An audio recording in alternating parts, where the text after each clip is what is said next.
नहीं कोई बात नहीं, हो जाता है। देखिए बिस्मिल्लाहिर्रहमानिर्रहीम, इस वक्त हम उन तमाम इलाकों में जा रहे हैं जो बुरी तरह से मुतासिर हुए हैं, और हमारे पास ट्रक भी है, बड़ी गाड़ी भी है, लेकिन चूँकि वो गाड़ियाँ नहीं जा सकती हैं तो लिहाजा हम ये ट्रैक्टर लेके जा रहे हैं। मेजर साहब भी हमारे साथ मौजूद हैं, वीडियो बना रहे हैं। सर से भी मैं गुजारिश करूँगा कि अपने कमेंट्स दें और बताएं कि कैसा लग रहा है यहाँ पे आके।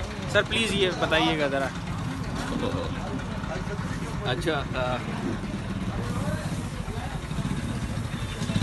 ये बड़ी खुशी हो रही है कि इधर आ जाते हैं रोशनी